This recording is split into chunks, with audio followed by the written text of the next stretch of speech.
cinta diri yang sehat bisa meningkatkan kualitas hubungan kita dengan orang lain? Dan jika iya, bagaimana cara kerjanya, Bapak? Kenapa sih kita penting lebih mencintai diri sendiri dulu? Bagaimana kita bisa mencintai orang lain ketika Anda tidak bisa mencintai diri sendiri? Munculnya cinta itu dasarnya adalah kenyamanan. Ketika orang yang kita cintai itu tidak mencintai kita, berarti kita tidak boleh memaksakan cinta yang sesungguhnya. Karena laki-laki sejati biasanya tidak banyak kata, melainkan dengan tindakan. Wah. Artinya komunikasi yang baik adalah adanya interaksi antara si A dengan si B, antara si B dengan si A. Begitu juga sebaliknya. Tahan atau pergi. Terima kasih, Pak. Akan ku buktikan bahwa ku bisa tanpamu. Ya karena ini asmara. Gitu.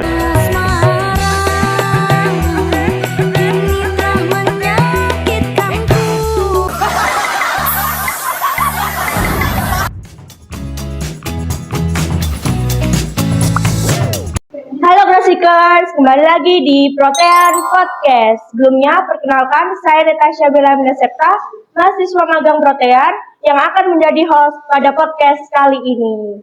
Nah, di sini saya sudah ditemani oleh narasumber yang sangat keren dan kece ini ya. Yaitu Bapak Muhammad Khairul Anwar, PhD. Beliau merupakan dosen UIN Sunan Kalijaga yang mengajar program studi bimbingan dan konseling Islam. Beliau juga merupakan ketua Yayasan Karir Protean ini. Baik, pada podcast kali ini kita akan membahas tentang cinta dan empati.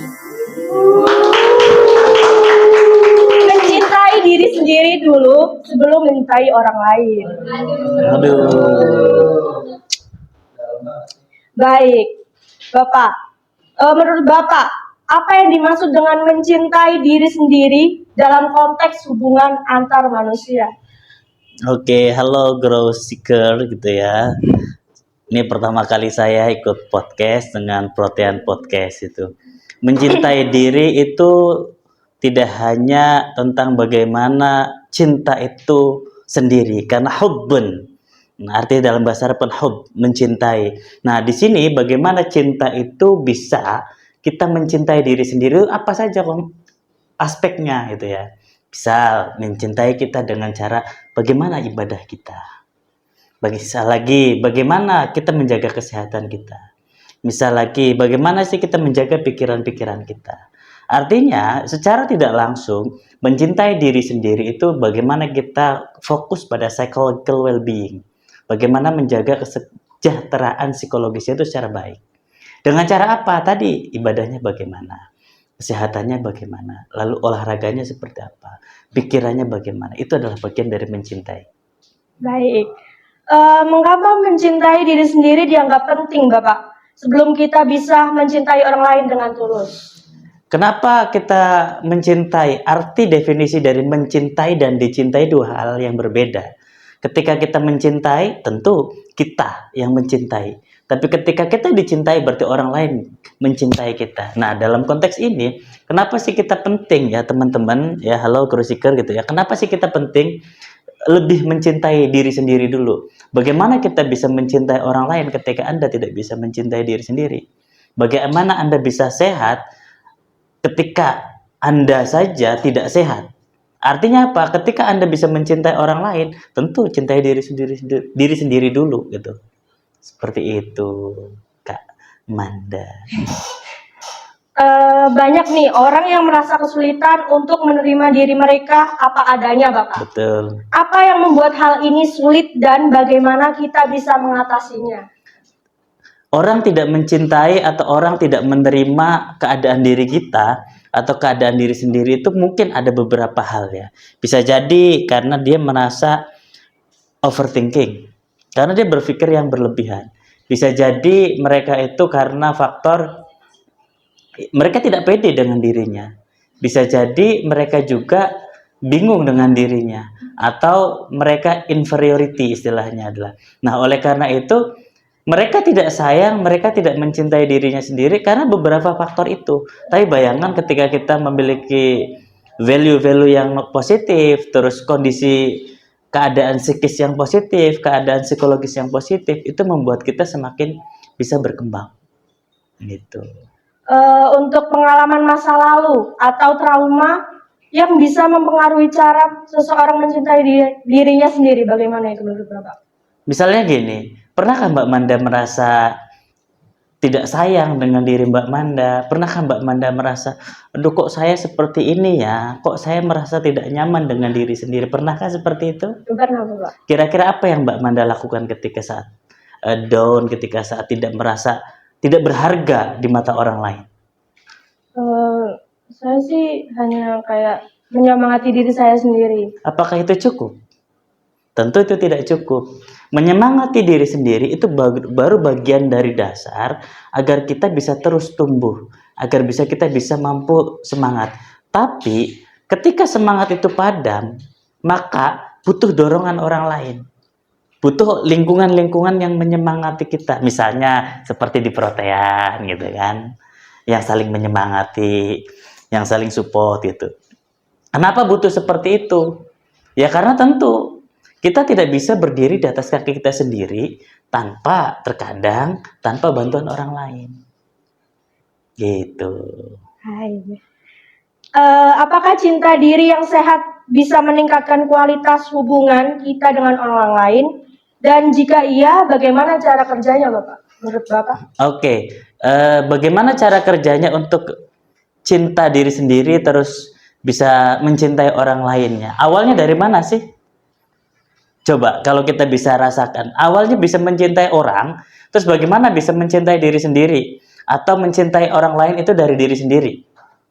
Intinya ya, dari mana kita bisa mencintai orang lain? Tentu cinta itu datangnya dari hati. Nah, kita tidak bisa memaksakan sebuah cinta, kita tidak bisa memaksakan sebuah pertemanan ketika pertemanan itu tidak didasari pada kenyamanan. Munculnya cinta itu dasarnya adalah kenyamanan. Misal gini teman-teman, pernahkah teman-teman di sebuah kelas ya, misal ya di sebuah kelas itu merasa wah ini punya circle masing-masing, punya bestie masing-masing. Boleh nggak? Boleh. Karena kenyamanan, keamanan itu tidak bisa dipaksakan, dan circle itu adalah bagian dari kenyamanan itu sendiri. Bukan berarti kita melarang, bukan berarti circle itu adanya perbedaan ya. Tapi circle itu membentuk sebuah kenyamanan, keamanan, dan itu adalah ruang-ruang yang bagi kelompok tersebut itu bisa untuk saling berbagi. Karena tidak semuanya bisa dibagikan. Gitu Mbak Manda. Nah, ini untuk Gen Z nih. Dalam hubungan asmara, bagaimana kita bisa memastikan bahwa kita mencintai pasangan kita tanpa melupakan diri sendiri? Oh, itu penting. Terkadang orang saking mencintainya, dia lupa untuk mencintai diri sendiri. Bahkan terkadang karena dia mencintai orang yang dia kagumi, dia melupakan untuk mencintai lingkungannya sendiri. Misal seperti apa? Mencintai diri sendiri itu seperti apa? Misalnya, harusnya Anda bisa makan pada waktunya karena Anda merasa frustasi, merasa stres, Anda tidak mencintai itu. Misal juga, definisi dari mencintai itu kita memasrahkan. Apakah orang yang kita cintai itu dia mencintai balik atau tidak? Ketika orang yang kita cintai itu tidak mencintai kita, berarti kita tidak boleh memaksakan cinta yang sesungguhnya. Maka bagaimana Pak tadi? Cinta bukan tentang paksaan. Cinta tentang datangnya dari hati. Cinta butuh sebuah sentuhan-sentuhan, yang mana sentuhan-sentuhan itu datangnya dari hati. Dan bisa tersentuh dari hati dari mana? Dari lisan, dari ucapan, dari perilaku, dari tindakan. Karena laki-laki sejati biasanya tidak banyak kata, melainkan dengan tindakan. Wah. Begitu juga sebaliknya. Nanti dulu. Ya. Begitu juga sebaliknya. Perempuan sejati yang mencintai laki-laki, dia tidak banyak tindakan, juga tidak banyak kata. Terkadang perempuan sejati dia lebih banyak memendam rasa. Itulah cinta. Gitu. Dan adakah tips yang dapat kita coba Bapak untuk lebih empati terhadap orang lain tanpa mengabaikan kebutuhan diri sendiri? Oke, Ini penting teman-teman. Kita kadang tolong dong berempati, tolong dong berempati. Seumpama gini saya contohkan, sabar ya, kamu memang sangat berat ujiannya. Apakah itu empati? Belum tentu. Itu baru masuk pada tataran simpati. Empati yang sesungguhnya adalah saya bisa memahami permasalahan yang berat yang kamu rasakan. Itulah empati secara verbal. Lalu bagaimana empati secara non-verbalnya? Bisa sambil, ya saya bisa memahami bahwa permasalahan Anda sangat besar. Gitu, sambil tepuk tangan. Bukan tepuk tangan, sambil tepuk-tepuk bahunya. Itulah empati. Nah, kita kadang bingung membedakan antara simpati, empati, sama apatis. Seringkali orang yang menggunakan itu hanya pada tataran simpati. Kalau apatis sudah jelas ya, bodoh amat, tidak peduli, itu apatis. Tapi kebanyakan kita belum masuk pada tataran empati. Misal empati itu, oh Mbak Manda hari ini tampak serius sekali gitu. Saya bisa memahami Anda luar biasa hari ini. Bagaimana rasanya? Sangat langsung masuk kepada apa yang Anda rasakan. Itulah definisi empati. Misal temannya Mbak Manda ada yang habis putus cinta gitu kan, stres gitu kan, atau ada yang habis backstreet gitu ya misalnya. Ada yang putus cinta gitu kan, terus ya udah li jalanin aja gitu, backstreet misalnya gitu kan. Ya saya bisa memahami bahwa namanya putus cinta itu berat, tapi apakah backstreet itu pilihan yang terbaik gitu kan? Kan kita memberikan empati sambil memberikan refleksi-refleksi. Tidak hanya pada tataran cinta, empati, tapi kita juga perlu namanya memberikan refleksi. Kalau memang itu adalah cinta sejati, yakinkah akan backstreet? Kalau memang itu cinta sejati, yakinkah akan dijalani saja gitu kan? Benar. Artinya apa? Mungkin backstreet menjadi pilihan ketika memang itu belum waktunya gitu ya, karena memang ada pengalaman-pengalaman juga ketika dari backstreet itu bisa jadi menjadi kenyataan. Tapi bisa juga backstreet itu hanya penantian sesaat gitu kan. Nah, maka itu menjadi batasan-batasan bagaimana kita memberikan empati dalam sebuah cinta. Gitu, Mbak Manda. Baik. Lalu dalam hubungan jangka panjang, Mbak, bagaimana kita menjaga keseimbangan antara mencintai diri sendiri dan mencintai pasangan kita? Oke, ini penting ya teman-teman. Kok semua mah penting ya gitu ya? Semuanya penting. Semua penting itu. Menjaga hubungan dengan diri dan menjaga hubungan dengan orang lain. Kadang-kadang lagi-lagi ya teman-teman, karena karakteristik dasar manusia. Laki-laki kadang-kadang tidak banyak berbicara, banyak bertindak. Begitu juga perempuan tadi. Perempuan tidak banyak berbicara, tidak banyak bertindak, tapi memendam rasa biasanya perempuan itu. Nah, maka gimana caranya? Maka di situ ada dua hal yang perlu kita sikapi. Yang pertama, menjaga pentingnya kesehatan diri sendiri itu yang utama. Kita tidak bisa berkomunikasi dengan orang lain kalau diri kita tidak sehat. Maka sehat dulu yang utama. Yang kedua, untuk menjaga agar bisa saling mengenal, memahami, empati, itu tidak ada lain selain komunikasi. Pasangan sejati, suami istri, calon pasangan suami istri, hal yang penting dari sebuah hubungan, dalam konteks hubungan apapun ya teman-teman, itu adalah satu, yakni komunikasi. Tidak adanya komunikasi yang baik, maka hubungan itu tidak akan terjadi yang baik. Tidak ada komunikasi yang sepadan, dua arah, hanya otoritas dari ketua saja, itu juga tidak akan terjadi komunikasi yang baik. Artinya komunikasi yang baik adalah adanya interaksi antara si A dengan si B, antara si B dengan si A. Begitu juga sebaliknya. Dengan adanya interaksi yang baik antara lawan bicara atau lawan pasangan itu akan membuat hubungan jauh semakin lebih baik. Sehingga apa? Sehingga antar pasangan mampu mengetahui, mampu memahami, dan tentu mampu saling menyayangi sesuai dengan versinya masing-masing. Gitu. Dan menurut Bapak, apa yang bisa dilakukan untuk memanfaatkan diri sendiri dan menerima kekurangan kita dalam perjalanan mencintai diri? Nah, ini yang menurut saya kadang orang lupa. Yang menurut saya kadang orang lalai. Apa itu kejujuran? Dalam menjalin sebuah hubungan ya, karena ini asmara, gitu.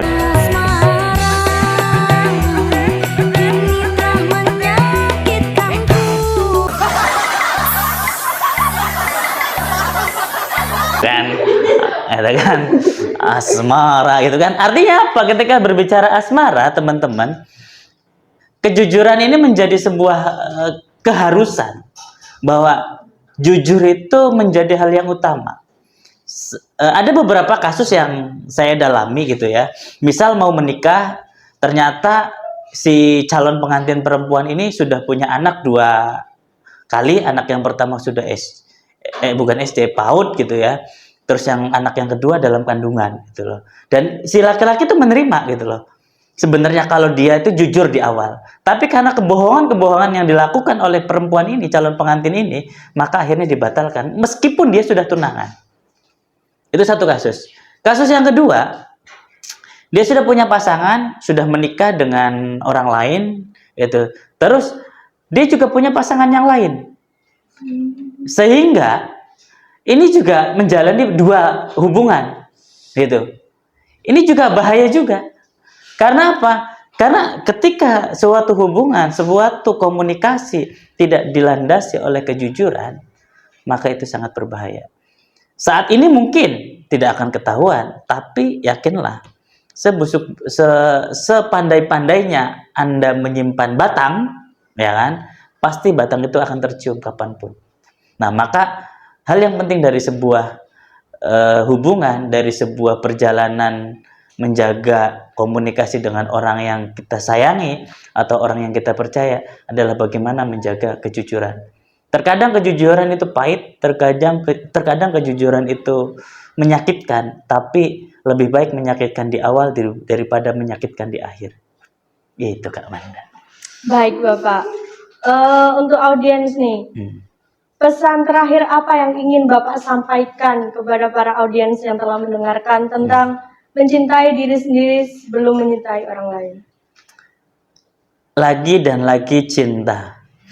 Cinta terkadang tidak punya logika. Cinta terkadang tidak punya mata. Cinta terkadang tidak bisa mendengar. Cinta terkadang tidak bisa merasakan. Ya itulah cinta. Maka kadang kita lupa segalanya ketika kita mencintai atau ketika kita mengalami rasa cinta. Lalu bagaimana?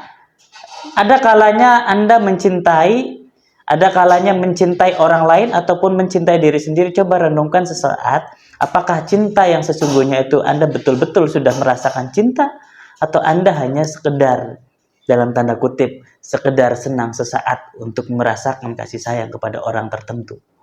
Karena cinta sejati tidak tentang diri dan orang lain, tapi bagaimana cinta sejati adalah bagaimana dia bisa istilahnya bisa beribadah dengan baik, bisa menjaga kesehatan yang baik, bisa peduli dengan lingkungan, bisa peduli dengan diri sendiri, bisa peduli dengan lingkungan sekitar dan lain sebagainya.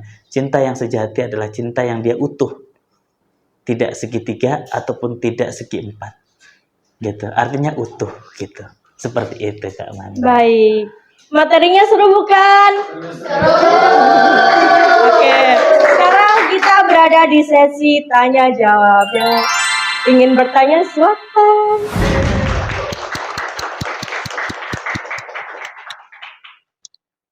Baik Pak, saya mau nanya. Tadi kan tentang cinta ya Pak. Nah, pertanyaan saya, apa yang harus kita lakukan sebagai perempuan jikalau kita ditarik ulur oleh laki-laki? Apa maksud dari laki-laki itu menarik ulur kita sebagai perempuan? Nah, dengan itu kita harus bertahan atau pergi. Terima kasih Pak. Akan ku buktikan bahwa ku bisa tanpamu.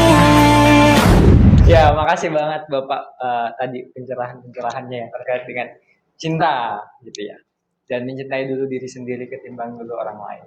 Nah, yang ingin saya tanyakan ini, kalau tadi soal perempuannya, ini soal laki-lakinya. Nah, terkadang laki-laki itu sangat memikirkan diri sendiri, kemudian nantinya menjadi seorang kepala rumah tangga gitu kan. Belum lagi keluarga sendiri dan keluarga pasangan nantinya. Nah, yang ingin saya tanyakan di sini, yang banyak masih menjadi pilihan tuh nikah dulu atau mapan dulu gitu. Dan kira-kira taraf mapan yang baik tuh yang semana gitu loh untuk bisa memulai nikah gitu. Mungkin itu sih Pak. Terima kasih. Wih, keren sekali ini pertanyaannya, ini menjiwai sekali gitu ya teman-teman ini. Ini bagi para kaum perempuan, halo para kaum perempuan gitu ya. Gimana sih ketika menghadapi laki-laki yang tarik ulur? Take it or leave it gitu ya. Sejatinya gini teman-teman, perempuan ya, namanya juga perempuan. Sejatinya laki-laki sejati tidak akan senantiasa terus memberikan harapan palsu. Tapi lelaki sejati dia akan menerapkan atau memastikan yang terbaik buat calon pasangannya. Ketika itu akan menuju ke arah pernikahannya. Artinya tidak mungkin bagi laki-laki sejati itu dia hanya tarik ulur tanpa sebab. Bisa jadi ada dua hal. Tarik ulurnya yang dilakukan laki-laki itu yang pertama bisa jadi karena dia memang belum yakin dengan pasangannya. Yang kedua bisa jadi nanti akan masuk ke pertanyaan yang kedua dari pihak laki-laki tadi, dari Mas Hadar itu ya kan.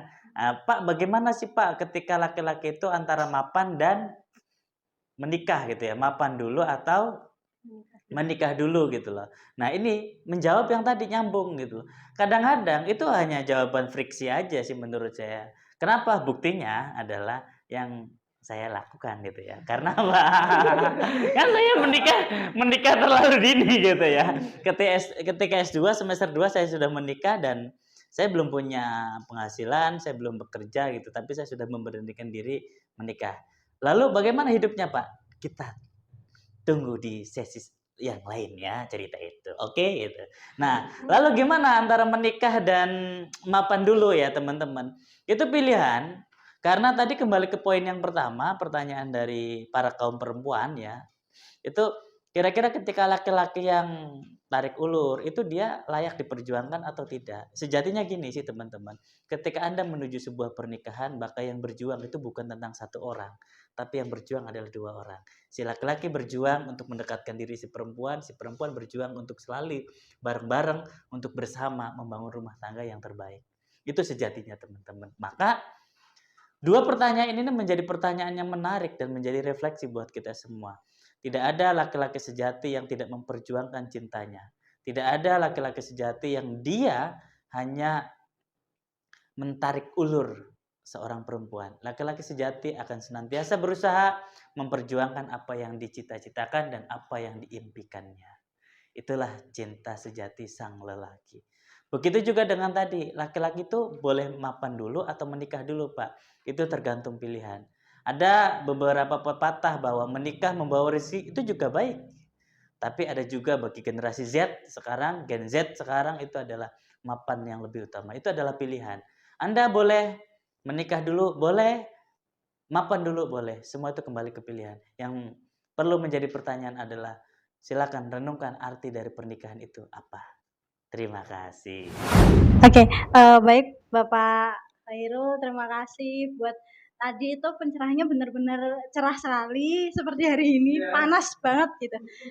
Sebenarnya ada yang mengganjal gitu di hati saya, terutama untuk yang seusia segini ya, sejujurnya. Jadi bagaimana? Mungkin dari beberapa pengalaman-pengalaman sebelumnya adanya eh, wah kegagalan dalam romansa lah, kegagalan hubungan romansa itu bagaimana caranya menumbuhkan hal itu lagi gitu. Padahal mungkin itu dibilang trauma seperti itu ya Bapak ya. Tapi eh, ketika itu saya merasakan kayak, oh ya sudah kalau memang belum ada ya sudah. Jadi sampai di tahap di usia saya yang sekarang itu sudah sampai di tahap kayak kalau orang bilang itu mati rasa seperti itu. Tapi sebenarnya saya sendiri juga belum tahu ada apa dengan saya gitu. Lah di sini saya pengen tahu gimana caranya biar bisa menumbuhkan hal itu lagi. Karena kan sejatinya saya juga orang Islam, saya juga sejujurnya ingin menikah tapi karena belum ada gitu. Jadi ya pengen lah gimana rasanya menghilangkan trauma-trauma itu. Seperti itu Bapak. Terima kasih. Oke, terima kasih. Lanjut ke pertanyaan yang terakhir gitu ya, teman-teman. Bagaimana ketika perempuan ini merasa mati rasa atau trauma gitu loh. Tergantung teman-teman, sejauh mana trauma yang dialami oleh si perempuan maupun laki-laki karena itu berlaku baik di laki-laki dan perempuannya. Istilah dalam studi yang kami atau saya pelajari, kita perlu ukur namanya systematic desensitization. Systematic desensitization itu untuk mengukur sejauh mana trauma yang dialami oleh yang bersangkutan, baik laki-laki atau perempuan. Ketika traumanya itu memang dia dekat dengan laki-laki aja 1 meter, dia trauma dengan laki-laki, itu berarti kadar laki-lakinya, kadar traumanya yang berbahaya. Begitu juga sebaliknya, ada loh yang laki-laki itu ketika 1 meter dengan perempuan aja itu sudah kaget gitu kan, itu ada. Nah, maka kita cek dulu sejauh mana traumanya dan sejauh mana dia merasa dalam tanda kutip tadi ya kurang berharga tentang dirinya. Maka kita bangun dulu bahwa Anda berharga, Anda layak dicintai, Anda layak untuk mendapatkan pasangan yang sejati, pasangan yang cocok untuk diri Anda. Maka tentu butuh sesi yang lebih mendalam ketika berbicara tentang trauma tersebut. Seperti apa? Kita tayangkan di sesi-sesi yang akan datang nanti. Oke? Baik, pertanyaannya sudah cukup dan tidak terasa kita sudah di penghujung acara podcast bersama Pak Irul yang membahas tentang mencintai diri sendiri sebelum mencintai orang lain. Saya mengucapkan terima kasih kepada Bapak Irul yang telah bergabung pada podcast kali ini. Oke, baik teman-teman, jangan lupa like, subscribe, komen, dan share ke teman-teman kalian. See you. See you, Bye-bye.